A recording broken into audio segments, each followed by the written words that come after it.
할렐루야. 오늘 우리가 함께 나눌 말씀의 제목은 예수님의 소원이라니. 예수님의 소원이라니. 오늘 본문의 내용을 이제 앞에 살짝 넣자면요, 이게 예수님의 소원이라니 라는 그런 제목의 말씀이 되겠습니다. 이 말씀을 통하여 하나님의 거룩한 음성 들으시기를 축복합니다. 저는 개인적으로 중학교 때 나름대로 책을 읽는 것을 즐겨 했던 기억이 있습니다. 뭐 그랬다고 제가 여러분 공부 잘했다는 건 아니에요. 제가 늘 말씀드리죠. 앞에서 찾으면 없다. 한참 가야 돼, 한참. 앞에서 찾으면. 근데 뒤에서 찾으면 금방 찾습니다. 그런데 책은 제가 즐겨서 읽었던 것 같아요. 세계 명작서부터 시작해서 위인전, 한국 위인전, 세계 위인전, 집에 있는 거는 다 읽고 몇 번을 읽었던 그런 기억이 있습니다. 근데 그 중에서 가장 기억에 남는 책이 있어요. 중학교 1학년 때였는지 2학년 때였는지 정확하게 기억이 나지 않는데 삼국지와 수호지를 읽었던 기억이 있습니다. 아, 그거 읽었다고 그럼 자랑하는 거냐? 제 목사 자랑 좀 하네? 아니요, 여러분. 그걸 자랑하는 게 아니고요. 너무나 어려워서 던져버리고 싶었는데 어쩌다가 이제 시작하게 되어서 이러지도 저러지도 못하고 그냥 꽉구역 읽었던 그 어려운 기억 때문에 기억에 남는, 지금도 기억하고 있는 그런 책이다라고 이렇게 말씀을 드리는 겁니다.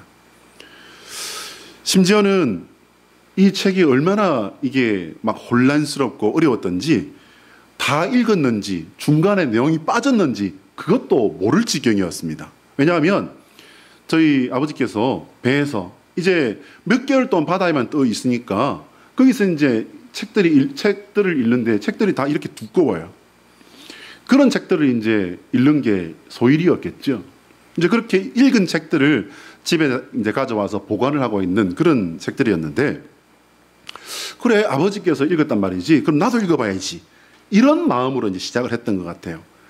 사실 이제 심리학을 공부했던 입장에서 이렇게 조금 생각을 해보면 경쟁심과 호기심이 뒤섞인 그런 마음이 아니었던가, 그런 이제 생각이 조금 납니다.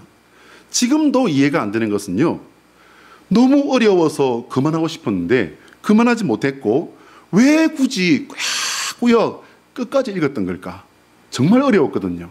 근데 어려울수록, 어려우면 그냥 대충 읽고 그냥 넘겨버려도 누가 뭐 검사를 하는 것도 아닌데, 어려우면 다시 이렇게 보고 정독을 하면서 이게 뭐지? 그리고는 이제 앞뒤 문장도 다시 봤다가 이렇게 했던 기억이 있습니다. 그럼요, 일종의 반항심이에요. 반항심. 잘 이해가 안 되시죠, 여러분? 근데 이게 심리학적으로는요, 아버지에 대한 일종의 반항심이었던 겁니다. 그 책은 중학생에게 맞춰진 책이 아닌 어른들이 보는 책이었어요. 그러니 단어나 문장이나 이런 것들이 중학생이 보기에는 아직 너무 어려웠던 겁니다. 그리고 역사적인 상식이 지금같이 중국에 많은 왕조가 있었고 이렇게 전쟁이 많았던 그와 같은 아주 배경적인 지식이 조금만 있었어도 그렇게까지 어렵지는 않았을 텐데, 그렇게 전혀 지식이 없는, 역사 지식이 없는 상태에서 읽다 보니까 이게 더 어려웠던 겁니다. 비록 중간중간 빠진 번호가 있었어요. 나중에 보니까 이게 1, 2, 6, 7, 9, 11 뭐 이런 식으로 중간에 막 빠진 번호가 있었는데도 불구하고 그냥 제가 읽었더라고요. 근데도 여러분, 책이요, 제가 지금 기억하는 것만도요, 이렇게 막 이만큼 됐던 것 같아요. 이거를 제가 꾸역꾸역 다 읽었습니다. 결정적으로 여러분, 나중에 보니까요, 한문이라 제가 몰랐던 것 같아요. 무슨 말씀이냐면요, 이걸 보니까 삼국지인 줄 알고 읽었는데 삼국지와 수호지가 섞여 있었던 것 같아요. 같은 게 아니라 섞여 있었습니다. 그러니 이게 지금 뒤죽박죽이 될 수밖에 없는 거죠. 내용이 더 뒤죽박죽이 되어서 내용이 정리가 될 리가 없죠. 정리가 되면 그게 더 이상한 것 아니겠습니까? 제 기억이 맞다면 그 책을 읽은 후로 그래도 자연스럽게 이렇게 책을 가까이 하고 즐겨 읽던 이 습관마저 줄어들어 버린 것 같아요. 얼마나 이 책에 식겁을 했으면 책을 잘 읽던 그 습관마저도 조금 줄어들어버린 그런 계기가 되었던 것 같습니다. 이렇게 여러분, 내가 모르는 이야기는요, 사람을 힘들게 해요. 그렇지 않습니까? 오늘 본문은 여러분 한번 읽어보시기 바랍니다. 오늘 말씀, 요한복음 17장의 말씀은요, 예수님이 하신 기도예요. 기도. 근데 이 말씀을 찬찬히 이렇게 읽어보시면요, 얼마나 어려운지 몰라요, 여러분. 잘 읽어보시면요, 이게 안에 있고 안에 있고 안에 있기 때문에 안에 있고, 내가 안에 있기 때문에 아버지께서 안에 있고, 내가 안에, 아버지께서 내 안에 있기 때문에 내가 그들 안에 있고, 막 이렇게 가는데요, 진짜 눈이 팽팽팽팽 돕니다. 그런데 이거를 조금만 천천히 정리해서 읽어보시면요, 놀라운 은혜가 있다는 사실을 체험하시기를 축복합니다.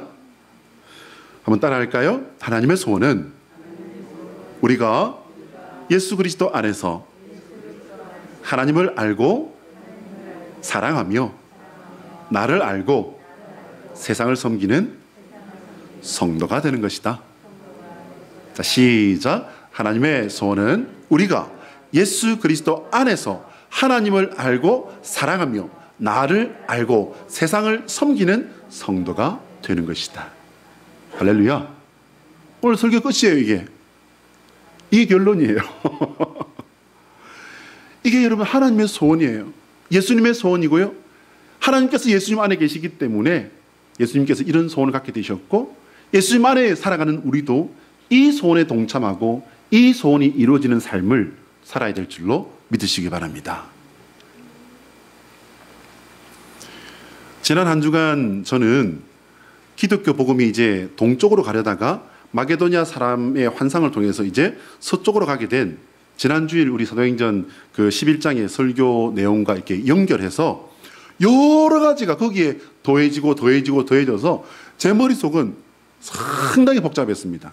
바울이 복음을 전할 당시에 로마와 프랑스 그리고 아일랜드에 걸쳐 살았던 켈트족에게 복음을 전했던 그 이야기와 고대 아일랜드에서 왕의 자리에 있던 사람을 인신제물로 바쳐버린 그런 TV 다큐멘터리를 보면서 우연히 보게 됐어요.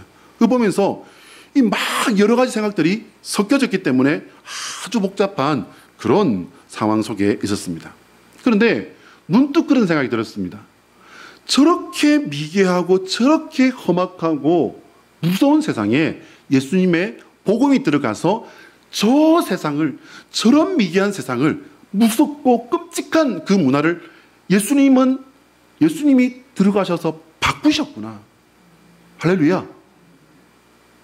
여러분, 기독교는요, 죽으면 죽었어요. 때리면 맞았고요. 죽으면 죽었던 종교예요. 그러면 여러분, 결과적으로 없어져야 되는 게 맞지 않습니까?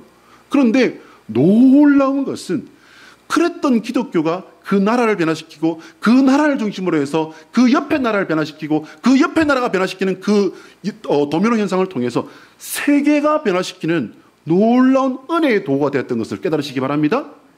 그래서는 내가 믿는 이 예수님 믿는 이 기독교가 얼마나 대단한 가치 있는 진리인가, 이것을 새삼스럽게 깨닫는 지난 한 주간의 시간이 되었던 것을 고백합니다. 그러던 중에 오늘 본문이 저는 좀 황당했어요. 처음 읽으면서 안에 있고 뭐가 안에 있고 아버지가 안에 있고 내가 안에 있고, 내가 안에 있는데 아버지께서 안에 있기 때문에 내가 안에 있고. 나 처음에는요, 분명히 여러 번 읽었던 본문이었음에도 불구하고 눈이 팽팽팽 돌아갈 지경이었어요. 오늘 본문은 성경마다 조금씩 차이가 있지만 예수님의 대제사장적 기도라고 하는 제목으로 유명합니다.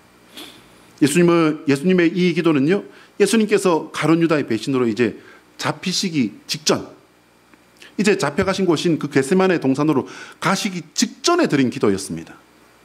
예수님께서 하신 기도가 어떤 성경에는 예수님께서 드린 기도라고 이렇게 되어 있는가 하면은, 또 어떤 성경에는 예수님의 대제사장으로서 드린 기도라는 제목이 붙어 있습니다. 여러분의 성경에도 아마 위에 그 17장이라고 하는 그 부분에 파란 글자나 빨간 글자로 이렇게 되어 있을 겁니다. 그러면 이런 제목이 붙은 이유는요, 그리스도, 예수님이 그리스도이시기 때문에 이런 제목이 붙은 거예요. 무슨 말이냐면요, 그리스도는 기름 부음 받은 자라는 뜻이잖아요. 그런데 그 그리스도는요, 왕과 대제사장의 직분을 같이 가지고 있는 겁니다. 그래서 그런 직분을 가지고 있는 분이 드린 기도이기 때문에, 그리고 그 기도의 내용을 쭉 보니까 대제사장적 직분을 가지고 하나님께 드린 기도다라고 하는 제목이 붙은 것입니다. 요한복음 13장에서부터 시작해서 그 이후에서 예수님의 모습은요, 가만히 보시면은 예수님의 그 마음으로 인한 예수님의 모습이 그려지는 것은 그렇게 어렵지 않습니다. 요한복음 13장 이후에 그려지는 예수님의 모습은요, 격정적인 모습이에요. 여러분, 격정적이라는 그 뜻은 이제 사전에 찾아보면요, 감정이 격렬하고 갑작스러워 누르기 어려운이라는 뜻이래요.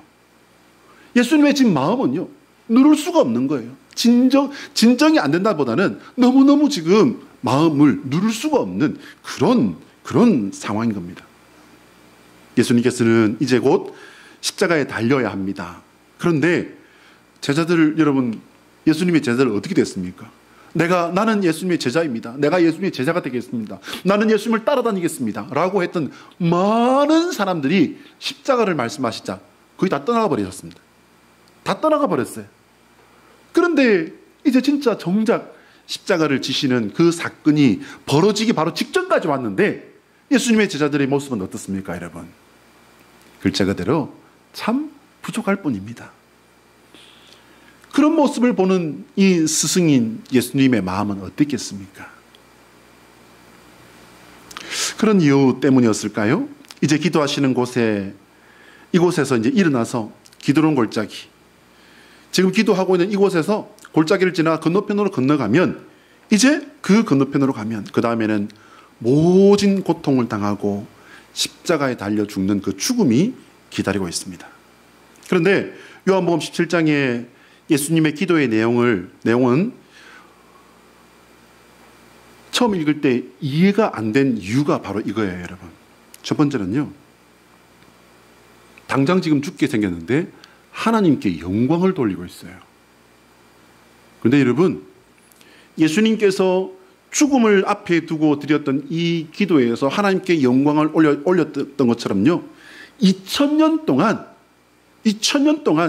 예수님은 그리스도십니다 라고 하는 이 복음에 동참한 성도들이 죽어가는 자리에서 여러분, 이 똑같은 역사가 일어났다는 사실을 깨달으십니까? 알고 계십니까? 깨달으시기 바랍니다. 여러분, 이것은요, 그 아마존의 정글에서 선교사가 죽어가면서 그 선교사 때문에 복음을 받아들인 그 미개했던 사람들이 예수님을 믿는 사람이 되어서 같은 동족에게 죽어가면서도 그들의 입을 열어 하나님께 영광을 올려드렸습니다. 여러분, 그 미개했던 조선 땅, 여러분, 우리나라가 미개했단 말에 여러분은 아닌데 우리나라 안 미개했는데, 여러분, 미개했습니다. 상당히 미개했습니다. 그 폐쇄적이고 미개했던 땅에 예수는 그리스도시라는 이 복음이 들어와서 예수쟁이 천주학이라고 해서 다 잡아 죽이는 그 자리에서 그들이 그냥 굴비역듯 이렇게 끌려서 물에 말없이 들어가서 수장당하는 그 자리에서 여러분, 그들이 뭐가 했습니까, 여러분? 하나님 찬양했습니다. 하나님께 영광 올려드렸습니다. 일본에서 이제 예수 믿는 사람들 다 죽이는 그 순교의 현장에서 그들은 뭐 했습니까, 여러분? 그들은 예수님 찬양하고 하나님께 영광 올려드리고 목이 잘리는 그런 역사가 일어났습니다. 누가 했기 때문입니까, 여러분? 예수님께서 당신이 죽음 당하시는 그 자리에서 가장 먼저 한 기도가 뭐였다고요? 하나님께 영광. 우리의 어떤 슬픔과 우리의 어떤 고난과 우리의 어떤 억울함과 우리의 어떤 처지에도 하나님을 영화롭게 해드리는 저와 여러분의 마음과 저와 여러분의 고백이 되시기를 축복합니다. 두 번째로는요, 당신이 떠난 뒤에 제자들의 믿음을 위해서 기도하셨어요. 그리고 세 번째로 제자들에 의해서 믿음을 가질 미래 성도, 그러니까 우리까지도 거기에 들어가는 거예요. 그 성도들의 믿음을 위해서 예수님은 지금 간절히 기도하고 계신 겁니다. 그러면 도대체 예수님은 왜 이렇게 기도하신 걸까요? 너무나도 참혹한 자신의 죽음을 앞두고 어떻게 이런 기도를 하실 수 있었던 걸까요? 여기서 우리는 제가 중학교 때 삼국지를 읽으면서 느꼈던 그 당혹스러움을 느낄 수밖에 없다고 생각합니다. 왜? 모르니까. 당장 지금 우리 눈앞에 있는데 예수님께서 이렇게 하셨는데 이게 내가 생각하는 것과 내가 알고 있는 복과 내가 원하는 복과 너무 거리가 멀기 때문에 우리는 혼란스러울 수밖에 없습니다. 하나님께서 예수님 안에 계신 것 같이 우리도 예수님 안에 있어 영광을 받았다고 22절에서 말씀하고 있습니다. 우리가 예수 그리스도 안에 있는데 그 예수님 안에 성부 하나님 아버지께서 계시기 때문에 우리는 그로 말미암아 온전함을 받고 이루어서 하나가 되어야 한다고 이렇게 23절에서 말씀하고 있습니다. 예수님의 이 기도는요, 메시아 사역의 마지막 마무리 단계라고 이렇게 말씀드릴 수 있겠습니다. 예수님께서는요, 이 기도를 제자들과 함께 하셨습니다. 정확하게는요, 현재 당신의 눈앞에 있는 이 제자들과 그리고 눈앞에 두고 있는 이 제자들 외에 미래의 제자들을 영으로 품고 하신 기도다라고 이렇게 기억하시면 되겠습니다. 특별히 이 기도의 마지막 부분 24절과 26절은요, 대제사장의 기도의 마지막 목표가 여기에 분명히 드러나 있어요. 24절부터 26절까지요. 무슨 내용입니까? 예수님은 결국요, 모든 성도들이, 여러분 모든 성도입니다. 한 사람도 빠짐없이 예수님을 나의 구주, 나의 그리스도로 받아들인 모든 사람들이 단 한 사람도 빠짐이 없이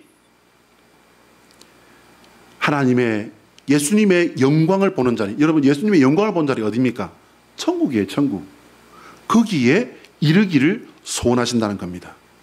이를 위해 예수님께서는 하나님 아버지께서 알게 하신 것을 우리 안에서 알게 하신다라고 이렇게 말씀하십니다. 하나님 아버지를 아는 것과 하나님 아버지께서 예수님을 보내신 것을 알게 한다는 거예요. 예수님께서는 그냥 단순히 하나님을 알게 하시는 게 아니다라고 오늘 말씀에서 계속 그 한 단어를 이렇게 사용하시면서 알게 해주십니다. 그 뭐냐면요, 24절에서 26절까지 알다라고 하는 그 단어는요, 헬라어 기노스코라고 하는 단어가 동일하게 이렇게 쓰이고 있습니다. 이 단어는요, 앞에 화면 보시면 나올 겁니다. 이 단어는 단순히 지식적으로 안다 뭐 이런 게 아니에요.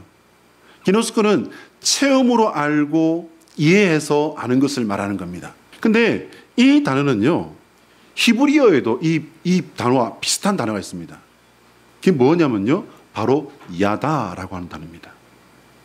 야다라고 하는 이 단어는 뭐냐면요, 가장 은밀하고 가장 깊은 것까지 아는 사이. 여러분 세상에서 그런 사이가 어디 있습니까?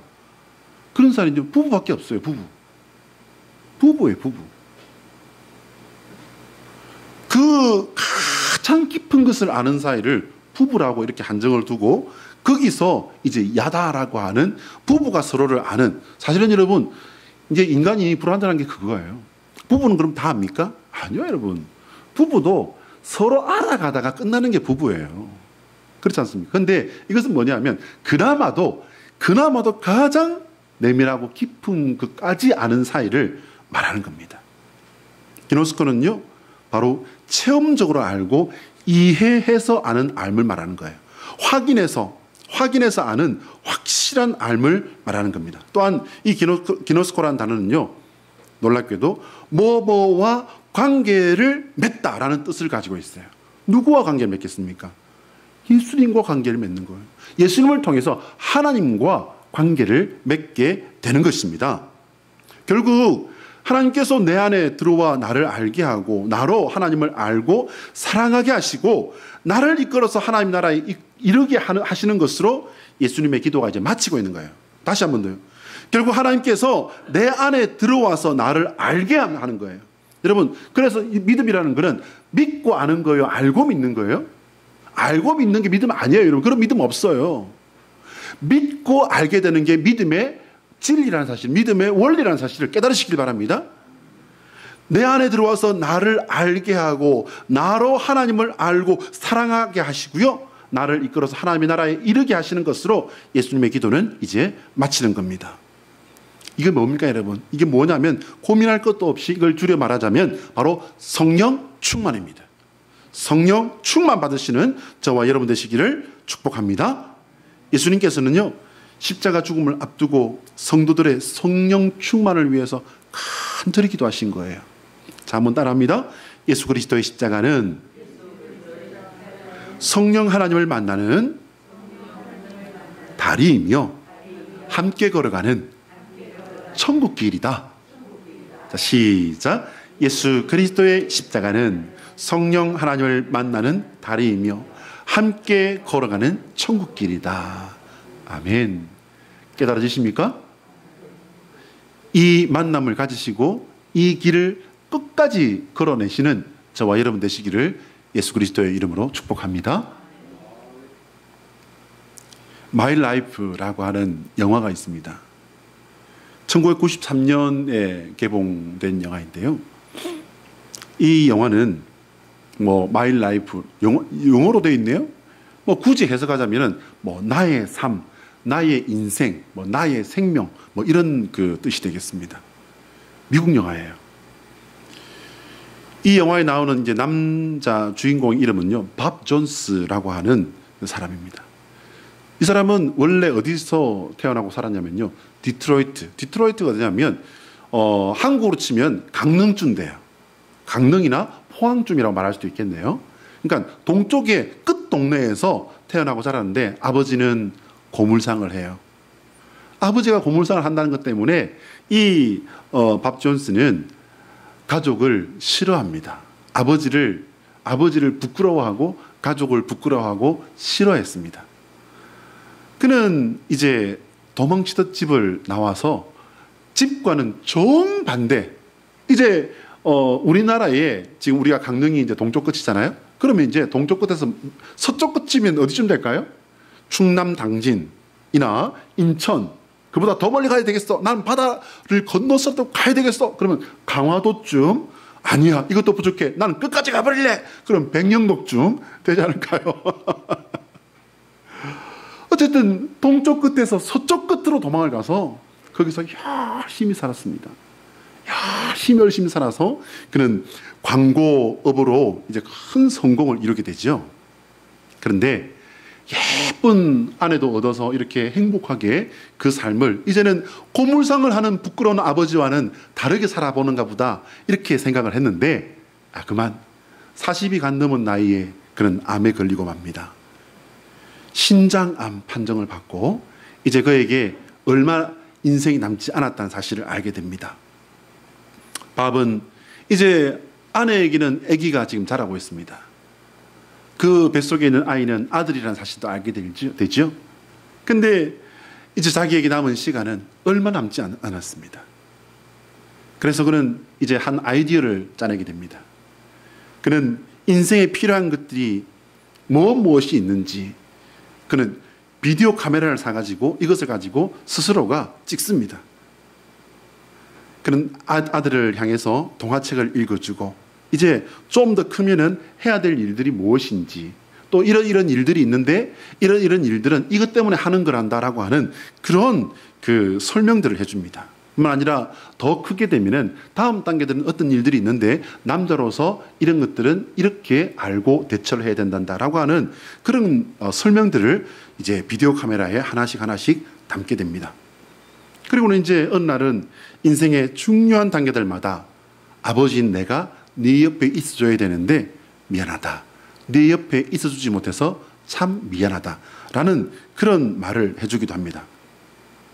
세상적인 성공을 목적으로 열심히 달려와서 출세한 줄 알았는데 이제 40살 간 넘은 한창의 나이 때 신장암에 걸려서 죽어가는 과정에서 이제 그는 인생이 무엇인지를 깨닫게 됩니다. 그와 함께 그가 깨달은 게 있습니다.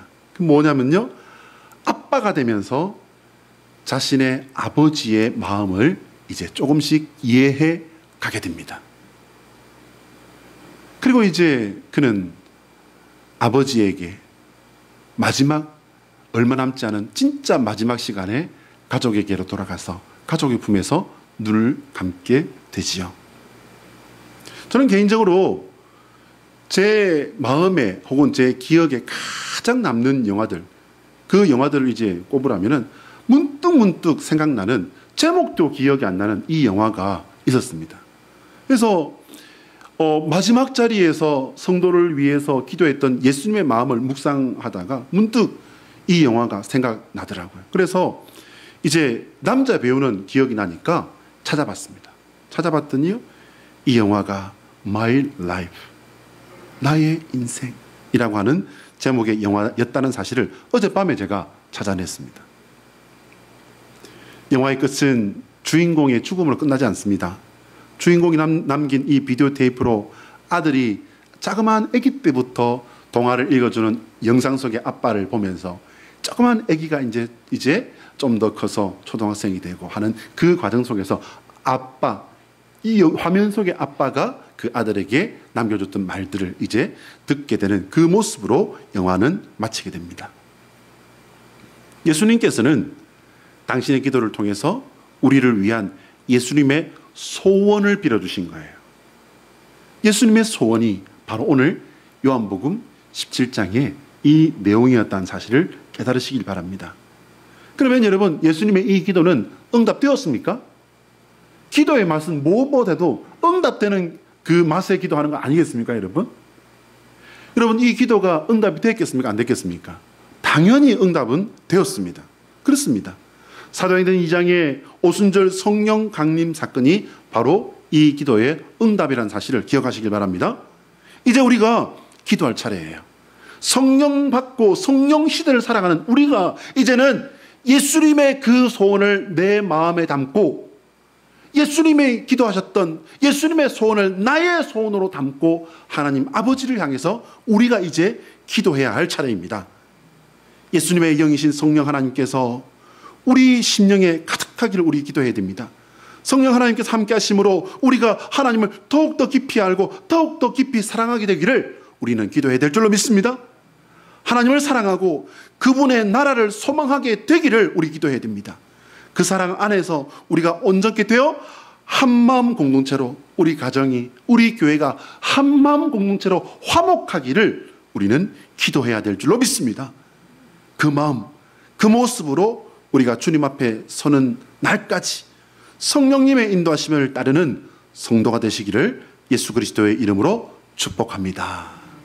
기도하겠습니다.